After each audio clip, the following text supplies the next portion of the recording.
नमस्ते dear viewers. तो इस वीडियो का हमारा जो टॉपिक है वो देख पा रहे हैं आप। हमारा आज का टॉपिक है मीन फ्री पाथ। तो मीन फ्री पाथ किसे कहते हैं पहले हम लोग ये समझ लेते हैं, फिर आगे चलेंगे और फिर एक्सप्रेशन ऑब्टेन करेंगे मीन फ्री पाथ का, और फिर मीन फ्री पाथ के एक्सप्रेशन को प्रेशर और टेम्परेचर के टर्म्स में भी लिखेंगे। तो चलिए स्टार्ट करते हैं इस वीडियो को।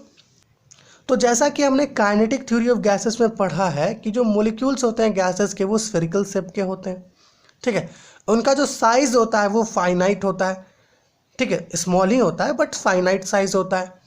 और जो मॉलिक्यूल्स है गैसेस के वो रेंडमली हर डायरेक्शन में क्या होते हैं, मूव करते रहते हैं, रेंडमली हर डायरेक्शन में मूव करते रहते हैं, है ना। और अपने नेबरिंग मॉलिक्यूल से वो कोलाइड करते रहते हैं, ठीक है। उनका जो नेबरिंग मॉलिक्यूल्स है उनसे वो कोलाइड करते रहते हैं, और जिस कंटेनर में वो इनक्लोज्ड है उस कंटेनर के वॉल से भी वो कोलाइड करते रहते हैं, ठीक है।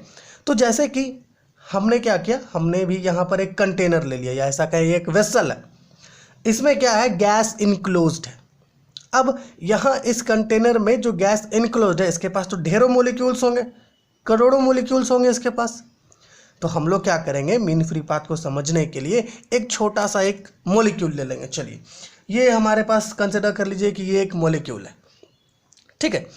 अब ये जो मॉलिक्यूल है, अगर ये मॉलिक्यूल कुछ ऐसे इस डायरेक्शन में मान लीजिए मूव कर रहा था और अचानक से इसके रास्ते में यहाँ पर एक मॉलिक्यूल आ गया, ठीक है। तो ये वाला मॉलिक्यूल क्या होगा, इस मॉलिक्यूल के साथ कोलाइड कर जाएगा। तो जैसे ही ये मॉलिक्यूल इस मॉलिक्यूल के साथ कोलाइड करेगा, टक्कर खाएगा, वैसे ही इस मॉलिक्यूल का जो डायरेक्शन है और जो स्पीड है ये दोनों चेंज हो जाएगा। डायरेक्शन ऑफ मोशन और स्पीड ये दोनों चेंज हो जाएगा। कुछ ऐसे देख लीजिए, कुछ ऐसे, चलिए कुछ ऐसे इसका डायरेक्शन और स्पीड चेंज हो गया। अब मान लीजिए फिर से यहाँ पर इस मॉलिक्यूल से ये कोलाइड कर गया हमारा मॉलिक्यूल, फिर से इसका डायरेक्शन और स्पीड बदल गया। चलिए हम कंसिडर कर लेते हैं कुछ ऐसा हो गया। फिर से यहाँ पर ये किसी मॉलिक्यूल से कोलाइड करेगा, फिर से इसका डायरेक्शन और स्पीड चेंज हो जाएगा, कुछ ऐसे, मान लीजिए कुछ ऐसे, ठीक है। फिर से चेंज होगा कुछ ऐसे, एंड सो ऑन। इस तरीके से क्या होता है, चलते रहता है। ये जो कोलिजन है ये कुछ इस तरीके से चलते रहता है। तो यहाँ पर क्या है, ये वाला जो पाथ है, या फिर ऐसा कहें ये जो जिगजैग सीरीज हम देख रहे हैं, ये जो जिगजैग सीरीज यहाँ पर हमारा मॉलिक्यूल बना रहा है, जो मॉलिक्यूल है जो मूव कर रहा है, जो कोलाइड कर रहा है अदर मॉलिक्यूल से, ठीक है, वो जो ये जिगजैग सीरीज बना रहा है, इस जिगजैग सीरीज में ये जो डिफरेंट लेंथ्स के पाथ हम लोग देख रहे हैं, ये वाला, चलिए इसे λ1 ले लीजिए, इसे λ2 ले लीजिए, इसे λ3 ले लीजिए, इसे λ4 ले लीजिए, इसे λ5 ले लीजिए, ठीक है। समझ पा रहे हैं। तो यहाँ पर ये जो डिफरेंट लेंथ का पाथ्स है, ठीक है, ये जो डिफरेंट लेंथ का पाथ्स है, इन पाथ को हम कहते हैं फ्री पाथ। हियर आप यहाँ पे कुछ ऐसे लिख लीजिए, here these paths of different lengths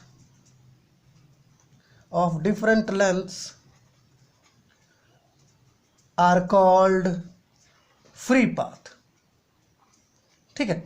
ये जो यहाँ पर ये जो जिगजैग सीरीज बन रहा है, इस जिगजैग सीरीज में जो डिफरेंट पाथ्स हम देख रहे हैं, λ1 λ2 λ3 λ4 λ5, ये क्या है, ये सब डिफरेंट पाथ्स हैं जिन्हें हम फ्री पाथ कहते हैं, ठीक है। अब अगर आप गौर से देखोगे तो ये सारे जो पाथ्स है, ये सारे पाथ का जो डिस्टेंस है या ऐसा कहें लेंथ है वो डिफरेंट है, ठीक है। तो ये जो पाथ्स हैं इन्हें हम फ्री पाथ कहते हैं। और इन्हीं फ्री पाथ का जब हम एवरेज निकालते हैं, ठीक है, जब इन्हीं फ्री पाथ का हम लोग एवरेज निकालते हैं तो उसे हम कहते हैं मीन फ्री पाथ, ठीक है। कुछ ऐसे जैसा कि हमने यहाँ पर लिखा है कि the mean free path is defined as the average distance travelled by a molecule between two successive collisions, ठीक है। ये जो हमारा ये जो फ्री पाथ है, इन फ्री पाथ का जब हम लोग एवरेज निकालते हैं, है ना, बिटवीन टू सक्सेसिव कोलिजन्स जब हम लोग एवरेज निकालते हैं तो जो रिजल्टेंट हमें मिलता है वही रिजल्टेंट होता है मीन फ्री पाथ। और मीन फ्री पाथ को हम लोग लैम्डा से डिनोट करते हैं। ये जो लैम्डा हम लोग देख रहे हैं ये लैम्डा से, it is denoted by lambda. Clearly समझ में आ रहा है चीज। तो मीन फ्री पाथ क्या है, एवरेज है। इट मीन्स है कि हम चलिए मीन फ्री पाथ को कुछ ऐसा लिख लेते हैं कि लैम्डा इज इक्वल टू λ1, ये जो डिस्टेंसेस यहाँ पर ट्रैवल किया है, λ1 plus λ2 plus λ3 plus lambda 4 plus and so on. ठीक है, मान लेते हैं कि n डिफरेंट पाथ्स यहाँ पर है ना, n डिफरेंट फ्री पाथ्स है divided by n number of collisions. मान लेते हैं कि वो n नंबर ऑफ मोलिक्यूल से कोलाइड किया तो n नंबर ऑफ कोलिजन्स। अब अगर मान लिया जाए कि जो टोटल डिस्टेंस ये ट्रैवल किया है ना, टोटल डिस्टेंस ये वाला जो टोटल डिस्टेंस है अगर वो कैपिटल S है तो हमें जो मीन फ्री पाथ का जनरल फॉर्मूला मिलेगा वो कुछ ऐसा मिलेगा, lambda is equal to S by n। ये जो हमारा जनरल फॉर्मूला है, इसी जनरल फॉर्मूला का हम लोग आगे डेरिवेशन में यूज करेंगे, तो इसे 1 ले लेते हैं। क्लियरली समझ पा रहे हैं हम लोग, क्लियरली समझ पा रहे हैं। और एक और पॉइंट है, इस लैम्डा को हम कुछ ऐसे भी लिख सकते हैं, अगर हम ऐसा कंसिडर कर ले कि ये जो मॉलिक्यूल्स है, ठीक है, जो कोलाइड कर रहा है, अगर इसका एवरेज स्पीड कुछ ऐसा हो, अगर इसका एवरेज स्पीड हो CAV और ये जो डिस्टेंस S है, ये जो कैपिटल S है, ये डिस्टेंस S अगर वो टाइम t में कवर करता है कुछ ऐसे, तो ये जो लैम्डा का फॉर्मूला है वो हम कुछ ऐसे भी लिख सकते हैं, क्योंकि हम जानते हैं कि जो डिस्टेंस होता है वो इक्वल होता है स्पीड इनटू टाइम से। तो हम लोग जो मीन फ्री पाथ का जनरल फॉर्मूला है उसे हम लोग ऐसे भी लिख सकते हैं और ऐसे भी लिख सकते हैं, तो कंफ्यूज नहीं होना है। ठीक है, हम लोग इसे भी यूज कर सकते हैं और इसे भी यूज कर सकते हैं। तो ये तो था मीन फ्री पाथ किसे कहते हैं। अब चलिए बात कर लेते हैं कि मीन फ्री पाथ के डेरिवेशन को कैसे करेंगे। तो मीन फ्री पाथ के डेरिवेशन को करने के लिए हमें एक अजम्पशन करना होगा।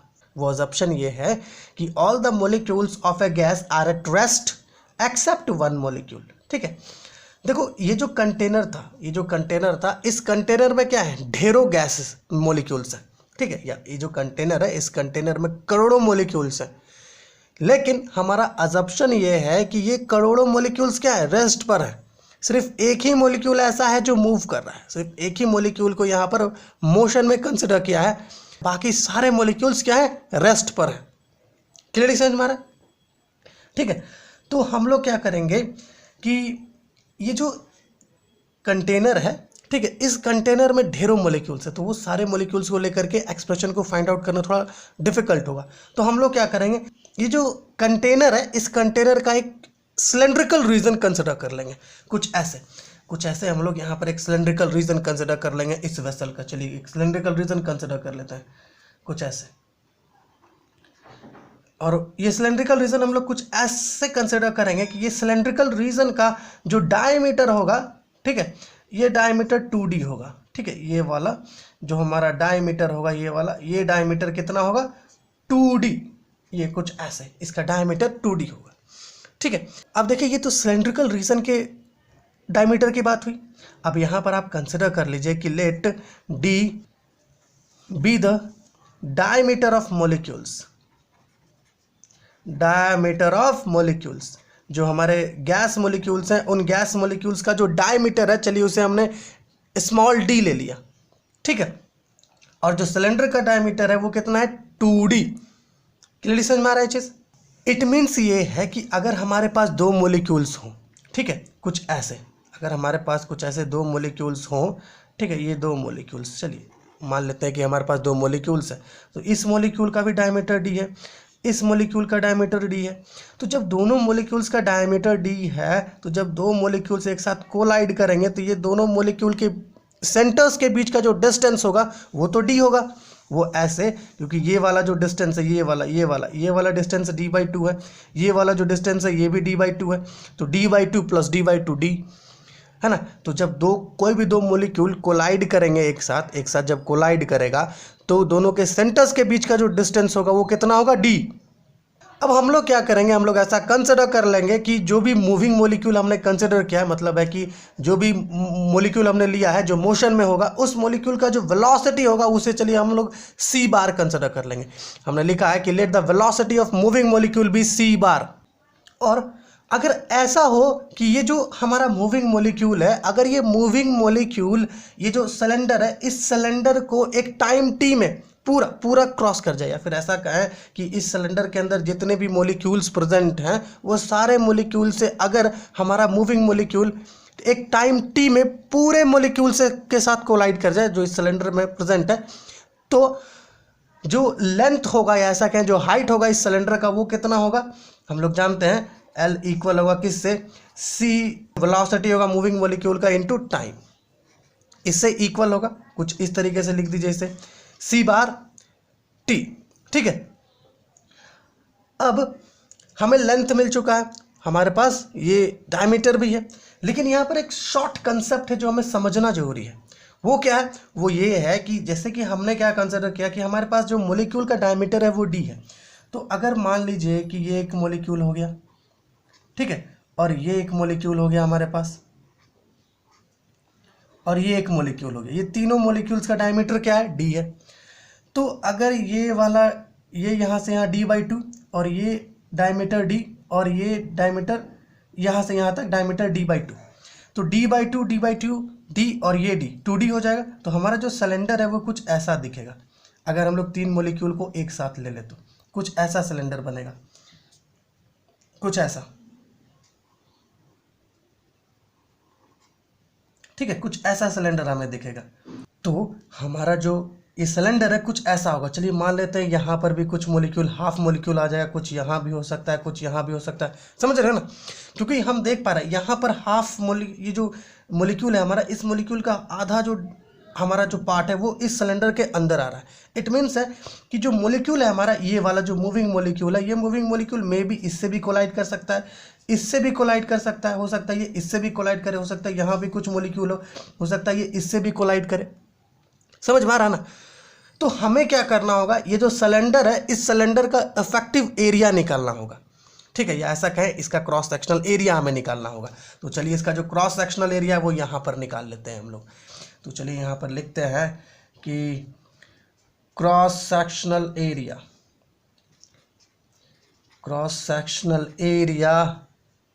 ऑफ ये हमारा जो सिलेंडर है, तो हम लोग जानते हैं कि ये सर्कल है तो ये πr² से इक्वल होगा।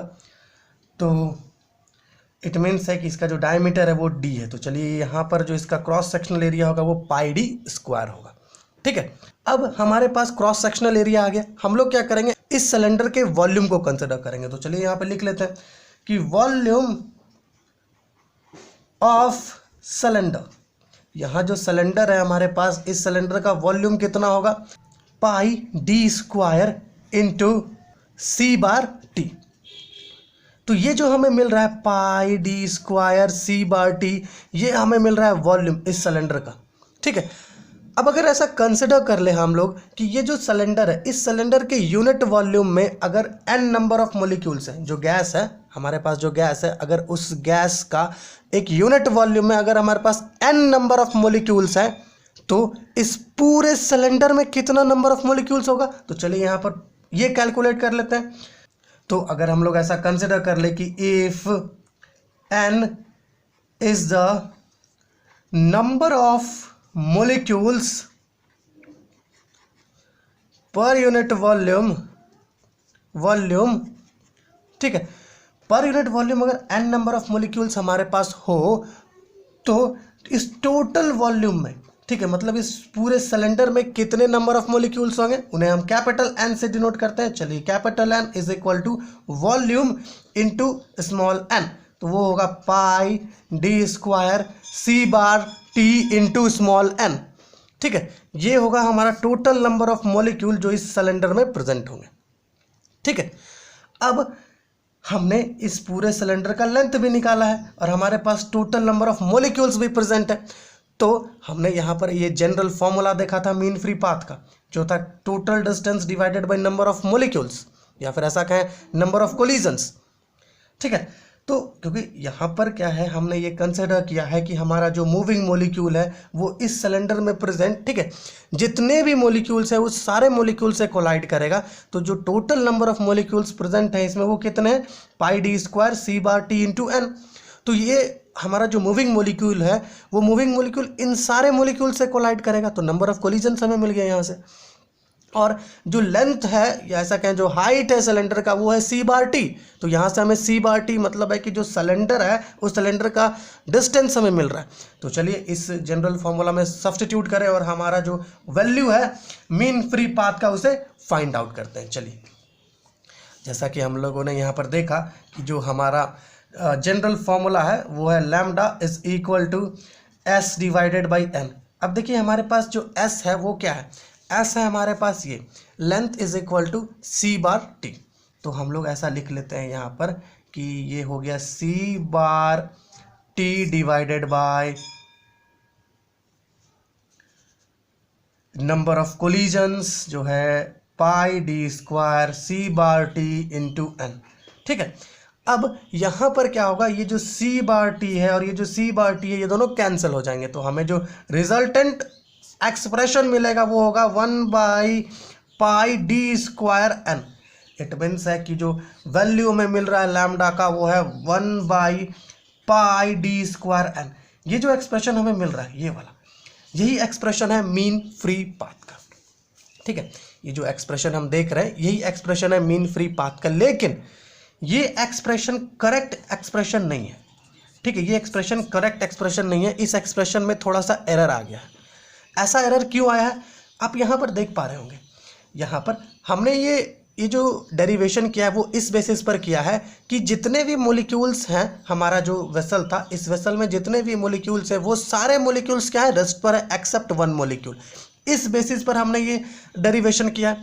लेकिन काइनेटिक थ्योरी ऑफ गैसेस क्या कहता है, काइनेटिक थ्योरी ऑफ गैसेस हमें ये कहता है कि जो गैसेस हैं, गैस के मॉलिक्यूल्स हैं वो सारे क्या होते हैं, रेंडमली मोशन में होते हैं, है ना, कोई भी रेस्ट पर नहीं होता है। तो हमारा ये जो असम्पशन था इसके कारण यहाँ पर कुछ एरर आ गया इस फॉर्मूला में, और ये जो एरर था इस एरर को मैक्सवेल ने करेक्ट किया। मैक्सवेल ने इस एरर को कैलकुलेट किया और जो ओरिजिनल वैल्यू था मीन फ्री पाथ का, जो ओरिजिनल एक्सप्रेशन था मीन फ्री पाथ का, उसे उन्होंने दिया। उन्होंने मॉलिक्यूलर डिस्ट्रीब्यूशन ऑफ स्पीड के हेल्प से, ठीक है, यहाँ पर जो ओरिजिनल फॉर्मूला है या ऐसा क्या ओरिजिनल एक्सप्रेशन है मीन फ्री पाथ का, उसे कैलकुलेट किया था, और वो एक्सप्रेशन था Maxwell's improved expression for mean free path. ठीक है, मैक्सवेल ने ही इसे इंप्रूव किया था, तो इसलिए हमने यहाँ पर लिखा है कि Maxwell's improved expression for mean free path, और वो एक्सप्रेशन था lambda is equal to 1/2√2πd²n। ये कुछ ऐसा था एक्सप्रेशन। तो ये जो एक्सप्रेशन है हमारे पास ये वाला, ये है हमारा रिक्वायर्ड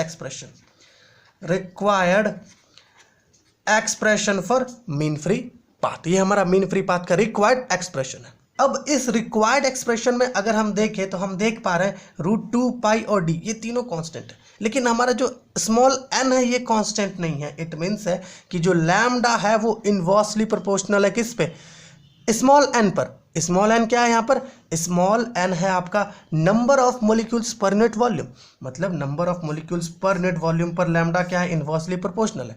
और इन टर्न हम लोग ये जानते हैं कि जो नंबर ऑफ मॉलिक्यूल्स होता है पर यूनिट वॉल्यूम, ये इनवर्सली प्रोपोर्शनल होता है किस पर,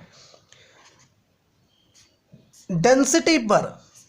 इट मीन्स है कि हमारा जो मीन फ्री पाथ है वो इनवर्सली प्रोपोर्शनल होगा डेंसिटी पर। अगर जो गैस है उस गैस का डेंसिटी ज़्यादा होगा तो जो मीन फ्री पाथ है वो कम होगा, है ना, जैसा कि हम देख पा रहे हैं।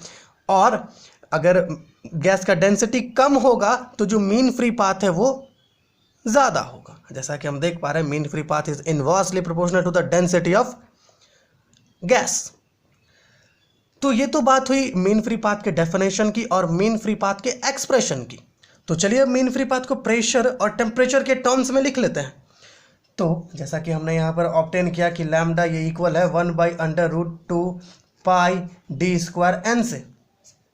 ठीक है, अब जैसा कि हम जानते हैं अगर ऐसा हो कि ये जो हमारे पास ये जो वेसल है, अगर इस वेसल में तो ढेरों मॉलिक्यूल्स है, करोड़ों मॉलिक्यूल्स है, अगर इस वेसल में से हम लोग 1 मोल ऑफ गैस ले लेते हैं। चलिए, तो 1 मोल ऑफ गैस के लिए जो गैस इक्वेशन है हमारे पास, वो गैस इक्वेशन क्या होता है, कुछ ऐसा होता है वो गैस इक्वेशन PV = RT। ठीक है, अब हम लोग यहाँ जानते हैं कि ये जो गैस कांस्टेंट R है ये इक्वल होता है कैपिटल N के से, मतलब क्या, कैपिटल N यहाँ पर एवोगैड्रोस नंबर है और K क्या है, बोल्ट्जमैन कांस्टेंट। तो अगर ये वैल्यू को यहाँ पर सब्स्टिट्यूट करें तो हमें मिलेगा PV = NKT, और इसे कुछ ऐसे लिख लीजिए P = NKT/V। इसे इसे थोड़ा और अरेंज कर लीजिए, P is equal to n by V bracket K T.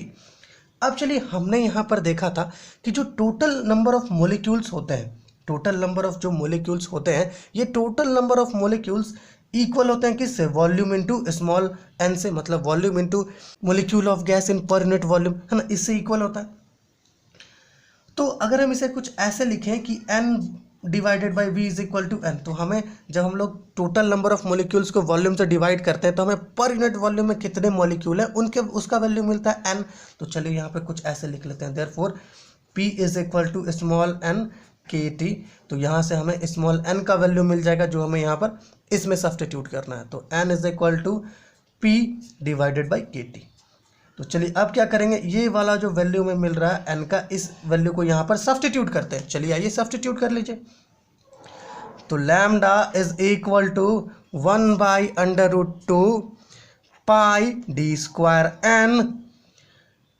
तो यहाँ पर n का वैल्यू कितना रखना है? p divided by K T. तो यहाँ हो जाएगा लैम्डा इज इक्वल टू, ये के टी ऊपर चला जाएगा तो यहाँ पर होगा K T by under root 2 pi D square P. ये जो हमारा वैल्यू में मिल रहा है, ये हमें मिल रहा है mean free path in terms of pressure and temperature. ठीक है, ये प्रेशर है P और ये टेम्परेचर है T। तो हमें यहाँ पे ऐसा लिख लीजिए कि लैम्डा ये डायरेक्टली प्रोपोर्शनल होता है टेम्परेचर पर, बट ये जो मीन फ्री पाथ है ये इनवर्सली प्रोपोर्शनल होता है प्रेशर पर। देख पा रहे हैं, मीन फ्री पाथ क्या है? डायरेक्टली प्रोपोर्शनल है टेम्परेचर पर, बट इनवर्सली प्रोपोर्शनल है प्रेशर पर। तो आज इस वीडियो में हमने मीन फ्री पाथ को समझा कि मीन फ्री पाथ क्या होता है, मीन फ्री पाथ के एक्सप्रेशन को भी ऑब्टेन किया, है ना, डेरिवेशन को भी, जैसा कि हमने यहाँ पर देखा। ये हमारा डेरिवेशन मिला था, हमारा जो अजप्शन था, जो हमने अजप्ट किया था, उस अजप्शन के बेसिस पर हमें ये एक्सप्रेशन मिला था। लेकिन बाद में मैक्सवेल ने उसे इम्प्रूव किया और इम्प्रूव्ड फॉर्मूला ये वाला था, है ना, ये इम्प्रूव्ड फॉर्मूला था। और इम्प्रूव्ड फॉर्मूला से भी हम लोग कुछ रिजल्ट्स देख पा रहे थे यहाँ पर। और फिर यहाँ पर हमने ये कन्वर्जन किया प्रेशर और टेम्परेचर के टर्म्स में। तो चलिए आपसे मुलाकात होगी अगले वीडियो में, जो ट्रांसपोर्ट फिनोमिनन पर बेस्ड है। और ट्रांसपोर्ट फिनोमिनन का एक इंट्रोडक्शन वीडियो भी हम बना चुके हैं, तो उसका भी लिंक आपको डिस्क्रिप्शन में मिलेगा, आप वहाँ से जा करके देख सकते हैं। तो मिलते हैं आपसे अगले वीडियो में, तब तक के लिए धन्यवाद, खुश रहिए, आबाद रहिए।